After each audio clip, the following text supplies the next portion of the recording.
전능하사 천지를 만드신 하나님 아버지를 내가 믿사오며 외아들 우리 주 예수 그리스도를 믿사오니 이는 성령으로 잉태하사 동정녀 마리아에게 나시고 본디오 빌라도에게 고난을 받으사 십자가에 못 박혀 죽으시고 장사한 지 사흘 만에 죽은 자 가운데서 다시 살아나시며 하늘에 오르사 전능하신 하나님 우편에 앉아 계시다가 저리로서 산자와 죽은 자를 심판하러 오시리라. 성령을 믿사오며 거룩한 공예와 성도가 서로 교통하는 것과 죄를 사하여 주시는 것과 몸이 다시 사는 것과 영원히 사는 것을 믿사옵나이다. 아멘. 할렐루야. 오늘도 예수의 이름으로 승리를 선포합니다. 오늘도 또 이겼습니다. 우리 하나님 말씀 보겠습니다. 에레미야서 44장 1절에서 10절까지.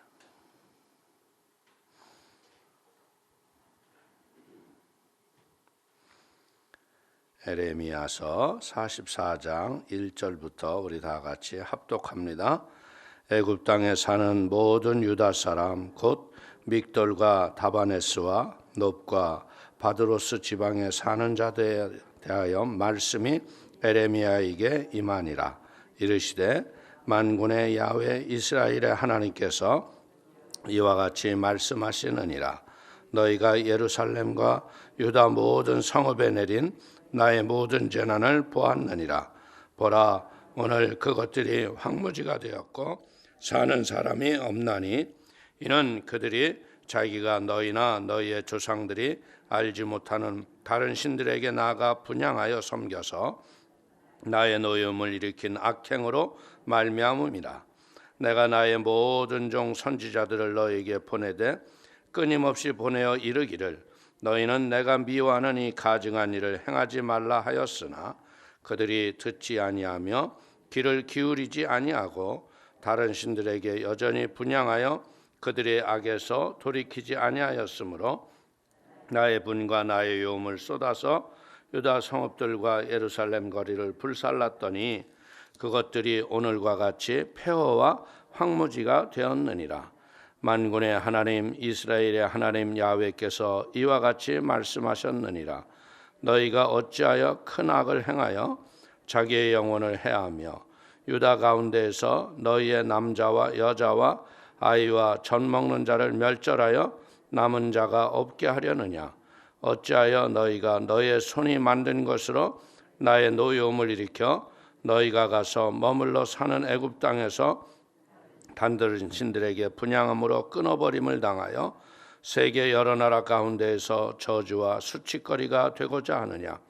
너희가 유다 땅과 예루살렘 거리에서 행한 너희의 조상들의 악행과 유다 왕들의 악행과 왕비들의 악행과 너희의 악행과 너희의 아내들의 악행을 잊었느냐.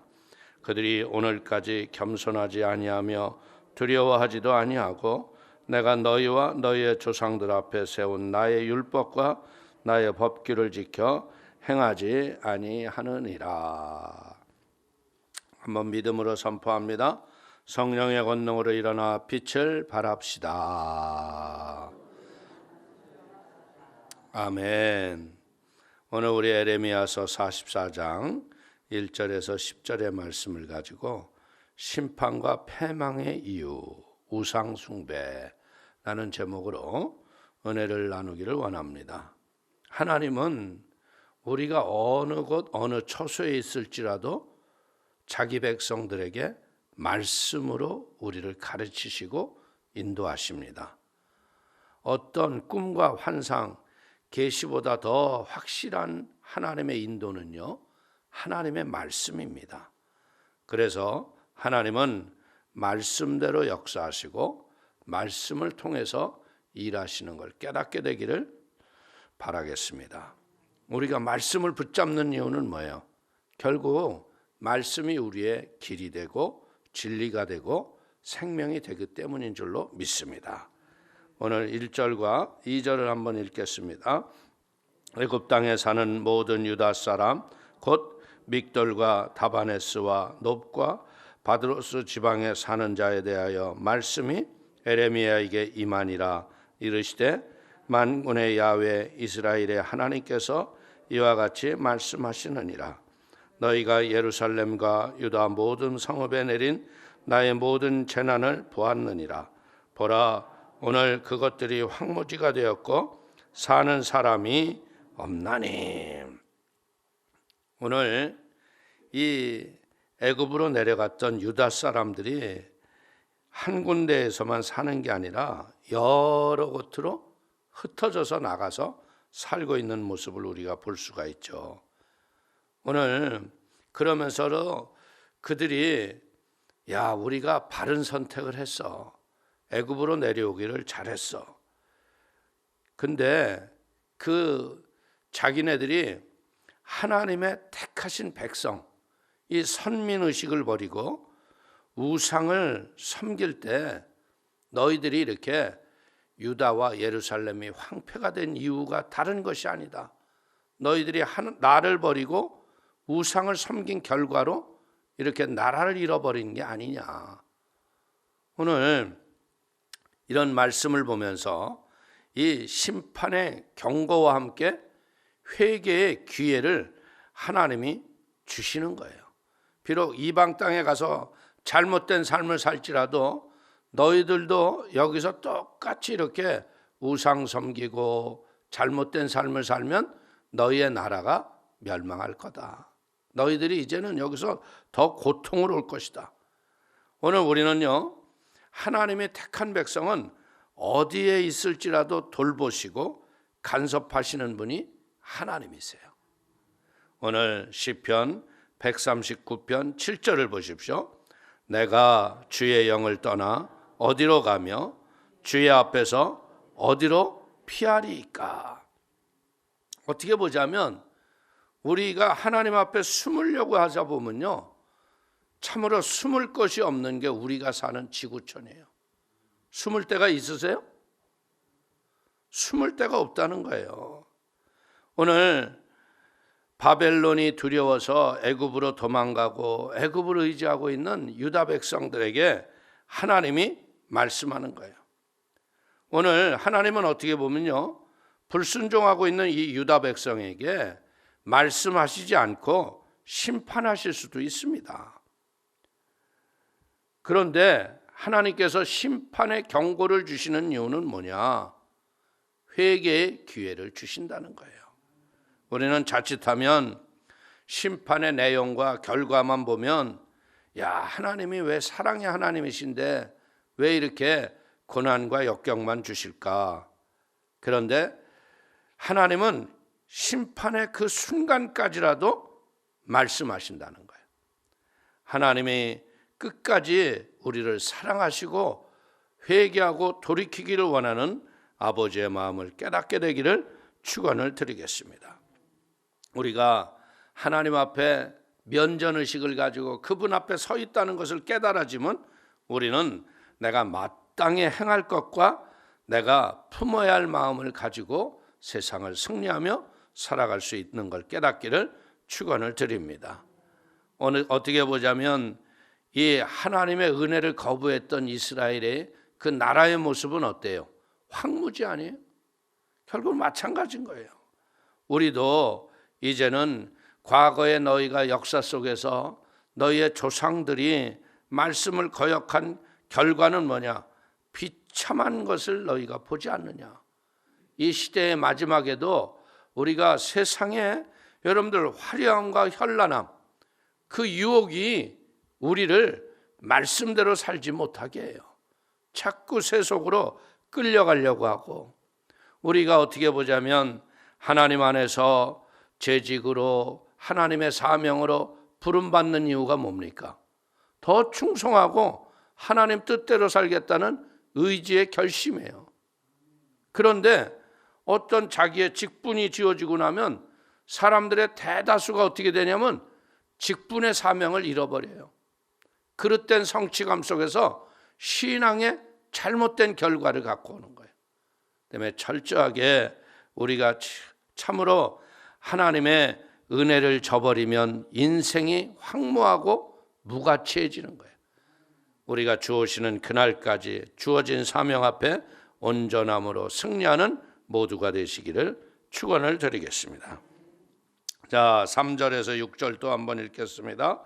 이는 그들이 자기나 너희나 너희의 조상들이 알지 못하는 다른 신들에게 나아가 분향하여 섬겨서 나의 노여움을 일으킨 악행으로 말미암음이라.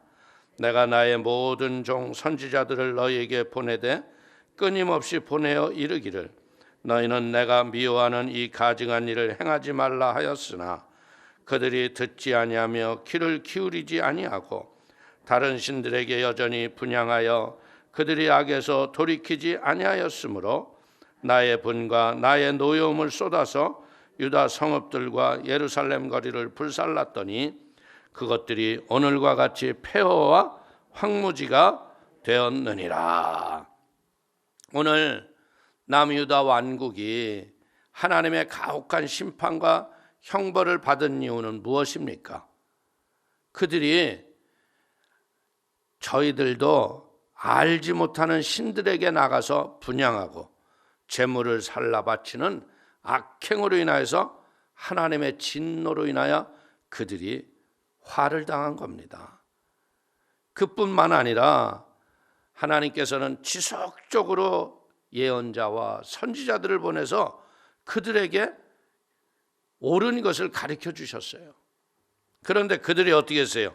선지자들을 미워하고 가증스럽게 여기는 우상 숭배를 멀리할 것을 경고하는 그 자를 도리어 미워하는 거예요.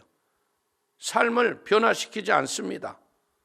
이 사람이라는 게 중요한 게 뭐냐면요, 이 영이 끝없는 갈망과 소원과 믿음의 지혜로 사는 게 축복이에요.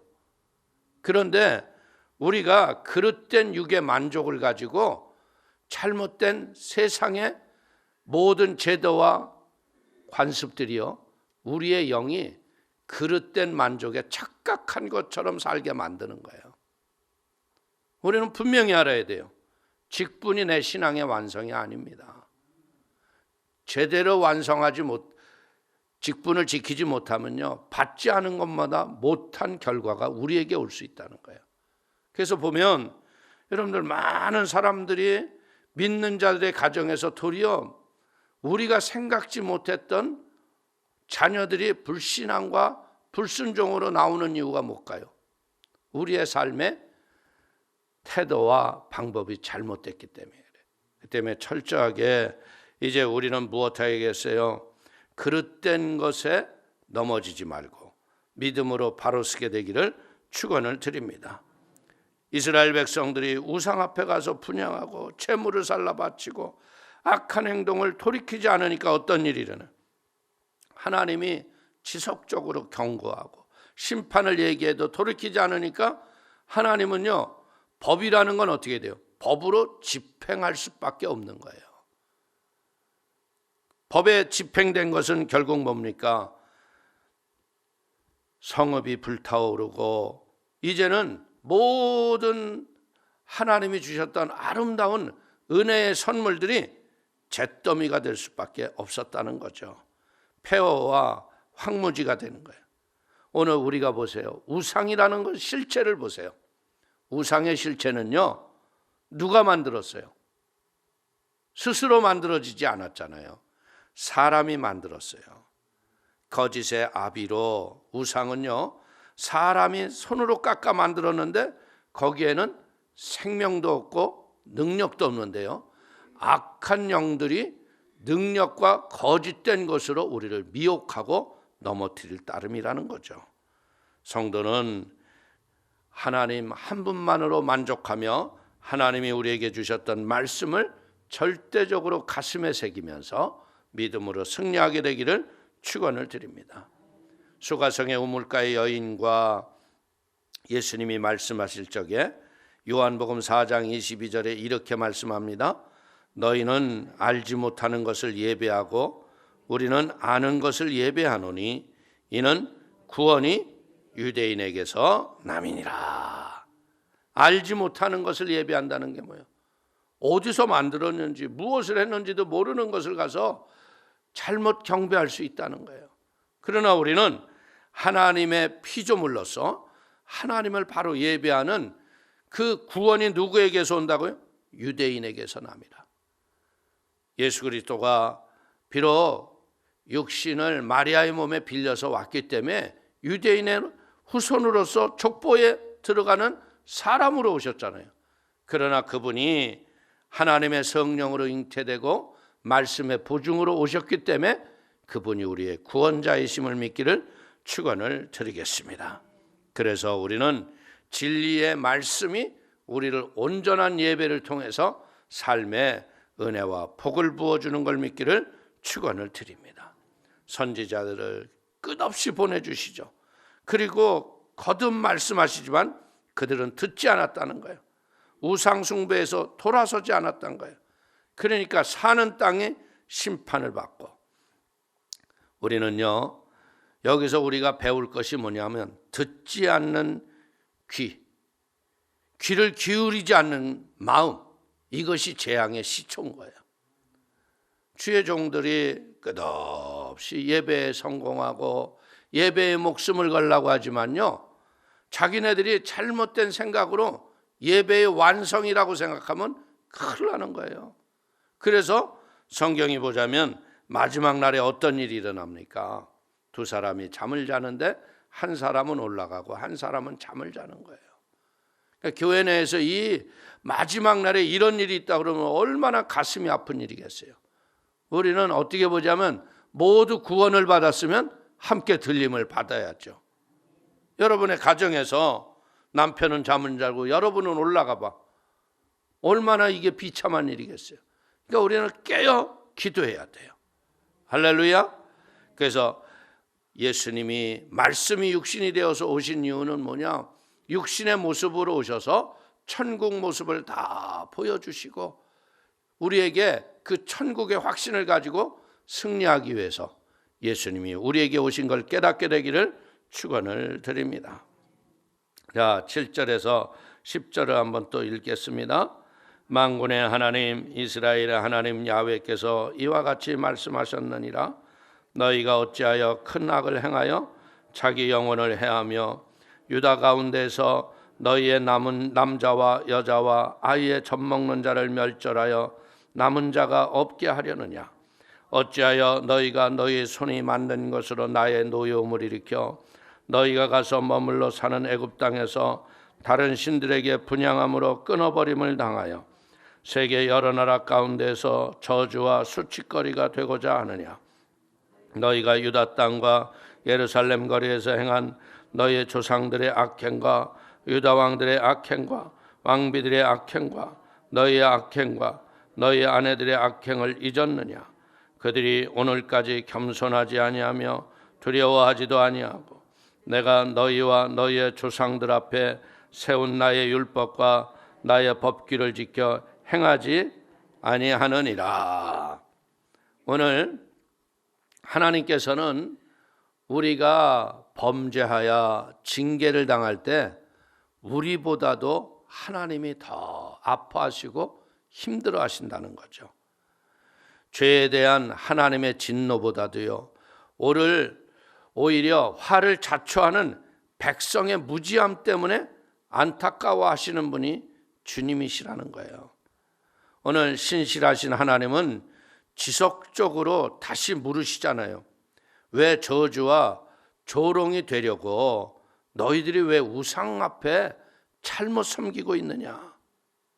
우리가 인생이라는 게 그렇지 않아요?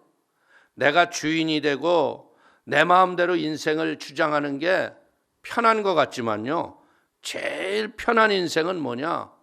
명령 앞에 순종하고 사는 거예요. 어떻게 보자면 하나님이 우리에게 말씀을 주시고 그 말씀을 따라 순종하고 살 수 있는 은혜를 주신 거, 이게 축복이죠. 오늘 하나님을 섬기지 않는 것은 뭐 하는 거예요? 그 자체가 나를 해하는 악행이라는 거예요. 그러니까 자꾸 사람들은 어떻게 되냐? 하나님은 섬기는데 모습이 없고 어떤 때에는 답이 없는 것 같잖아요. 근데 우상을 섬긴다는 건 뭐예요? 눈앞에 보이는 것으로 인하여 무언가 화려하고 잘못된 것들이 우리를 저렇게 축복하는 것으로 착각하는 거예요. 세상의 화려함이 우리에게 복이 아닙니다. 따지고 보자면 물질은요, 일만하게 뿌리라고 그랬잖아요. 그러나 그걸 우리는 무엇할 줄 아는 걸 배우느냐? 다스리고 지배하는 지혜를 배우는 거예요. 그것에 끌려가는 것이 아니라 그것을 지배하고 다스려서 그 물질을 가지고 영혼을 구원하고 하늘나라를 확장하며 주의 영광 가운데 쓰임받는 것이 믿기를 축원을 드리겠습니다. 하나님을 섬기지 않는 그 자체가 뭐 하는 거냐? 나를 해하는 악행이 될 수 있다는 거야. 높아지는 길이 아니라 결국은 뭐 하는 거예요? 그것이 내가 저주와 조롱을 당하는 길이라는 거예요. 그래서 하나님은 계속적으로 선지자들의 외침이 뭡니까? 돌아와라. 우리가 무엇을 위하여 살아야 하는지 그 삶의 이유를 우리가 한순간도 잊어버리지 말게 되기를 축원을 드립니다. 하나님께서 이스라엘 백성들의 애굽에서 종살이했을 적에 그들을 건져내신 이유가 뭐예요? 그 이유는 단 하나입니다. 출애굽기 19장 5절 이하를 보십시오. 세계가 다 내게 속하였나니 너희가 내 말을 잘 듣고 내 언약을 지키면 너희는 모든 민족 중에서 내 소유가 되겠고 너희가 내게 대하여 제사장 나라가 되며 거룩한 백성이 되리라. 너는 이 말을 이스라엘 자손에게 전할지니라. 오늘 이스라엘 백성을 건진 이유는 뭐예요? 특별한 소유로 내가 너를 불러냈다는 거죠. 그래서 너는 이 세상의 모든 백성을 위해서 중보하는 제사장의 나라와 거룩한 백성의 사명을 잃어버리지 말고 살라는 거예요. 그런데 우리가 교회사를 보면서 느끼는 게 뭐냐면 하나님이 택하고 성령이 역사하시고 하늘의 복을 주면 인간들은 여지없이 세상에 그릇된 것의 도구가 돼요. 돈과 명예와 쾌락의 도구가 돼서 자기도 모르게 우상에게 속고 부정한 일의 결과를 통해서 조롱과 멸시를 받아 사람들의 발에 밟히는 결과만 일어나고 있다는 거예요. 그래서 하나님은 무엇보다도요, 먼저 우리가 하나님과 바른 관계 속에서 믿음으로 살기를 원하는 걸 믿기를 축원을 드리겠습니다. 그러기 위해서 우리는 뭐 어때야 돼요? 살아계신 하나님을 잊어버리면 안 돼요. 우리가 형식과 관습에 매여서 신앙생활하는 게 아니라 살아계신 하나님을 날마다 이 말씀의 퀴티를 통해서 역사를, 과거를 뒤돌아보면서 우리의 삶을 진단해 볼 줄 알아야 돼요. 그러면 우리는 바른 관계 속에 온전히 회개 열매가 일어나고 주의 영광이 나타나게 될 줄로 믿습니다. 하나님은 여기에서 무엇을 해요? 왕실에서 왕의 죄, 왕비의 죄, 백성의 죄, 개인의 죄, 아내의 죄, 너의 집안의 죄까지 전부 묻잖아요. 오늘 지금도 우리에게 지금 묻는 거예요. 우리가 하나님의 은혜로 구원받기 이전에 우리는 어떤 사람들이었어요? 내 마음대로 내 뜻대로 우상 앞에 엎드려서 내 만족만을 위해서 살았잖아요. 근데 그리스도 은혜가 우리에게 들어옴으로 말미암아 이제는 하나님이 주시는 삶의 모든 공급을 가지고 나와 이웃과 하나님의 영광을 위해서 중보하며 하나님의 택한 사명을 완수하며 믿음으로 승리하게 되기를 축원을 드리겠습니다. 겸손과 두려움으로 하나님 앞에 말씀에 순종하는 것이 자원해서 하는 거하고요, 억지로 하는 거하고는 어마어마한 차이가 있다는 거예요. 애굽에서 말씀하시는 하나님은요, 바벨론에서도 가나안에서도 포로 잡혀가기 전에도 늘 해주셨던 말씀이라는 거예요. 그렇기 때문에 우리는 말씀은 결국 말씀으로 보증하는 걸 믿고 우리도 날마다 진리의 말씀 안에서 하나님을 예배하는 예배자가 되시기를 축원을 드리겠습니다. 우리가 잘 알고 계시는 여러분들 분당의 이찬수 목사님은요, 그분은 그 아버님이 목사님이셨어요. 근데 그 목사님이 40일 금식을 하다가 천국을 가셨어요. 그때 홀어머니에 5남매가 남았대요. 인생으로 볼 적엔 여러분들 아버님이 모든 걸 생계를 책임지셨을 텐데 이제 그 아버님이 천국을 갔으니 어떻게 살아야 될 거예요. 근데 놀라운 게 그 목사님이 말하는 게 그러더라고요. 걱정과 근심이 많았던 그 순간이었는데 삶의 가난과 찌들었던 그 비통한 그 마음에 눌리는 고통은 상상할 수 없었던 고통이었대요. 그런데 지금은 어떻게 됐어요? 금식하다 아버지가 죽었는데요, 목사하고 싶은 생각이 있었겠어요? 그런데도 진리가 자유를 주니까 그분이 목사가 돼서 자기가 생각할 수도 없었던 그런 믿음의 삶을 산다고 간증하고 있더라고요. 그러면서 그런 말을 합니다. 아, 이게 하나님의 은혜군요. 홍해가 갈라지는 기적은 성경에만 있는 게 아닙니다. 내 삶 자체가 홍해가 갈라지는 기적이었습니다. 인생이 힘들고 어려울지라도요, 지금 어려움에서 어려움만 바라보면 아무런 일이 없는데 어려움 속에서 하나님을 붙잡고 기도하면 문이 열리는 거예요. 할렐루야. 오늘 하나님의 은혜로 세워진 교회를 여러분들 믿음으로 우리가 택함 받고 사명 지키고 자리를 지키는 거, 이것이 가장 큰 축복인 거예요. 어떻게 보자면 전염병이 창궐하고 사람 모이기를 싫어하는 이 시대에 예배에 모이고 여러분들 마스크 쓰면서 예배하는 성도님, 하나님께서 여러분들의 영혼 속에 한량없는 성령의 충만함을 더하게 하시고 세상을 지배하고 다스릴 수 있는 그런 권능이 여러분의 가정 속에 임하시고 이것이 여러분의 자녀들과 여러분들의 가문 속에 임해서 하나님의 영광과 자랑이 되시기를 주님의 이름으로 축원을 드리겠습니다. 기도하겠습니다. 하나님 아버지, 유다 백성들이 애굽으로 가서 그들의 삶을 아버지 안위하고 평안 속에 있는 것 같지만 결국은 그들은 아버지 하나님, 하나님의 심판의 불을 피하지 못하는 것을 우리가 역사를 통해서 배웁니다. 하나님, 일시적인 안일과 그릇된 평안 앞에 게으르지 말게 하여 주시며 깨어 기도하게 하여 주시고 우리가 어느 삶의 현장에 있을지라도 주님을 경배하며 승리하며 살아가는 복된 백성 되도록 축복하여 주옵소서. 예수님의 이름으로 기도 올리옵나이다. 아멘.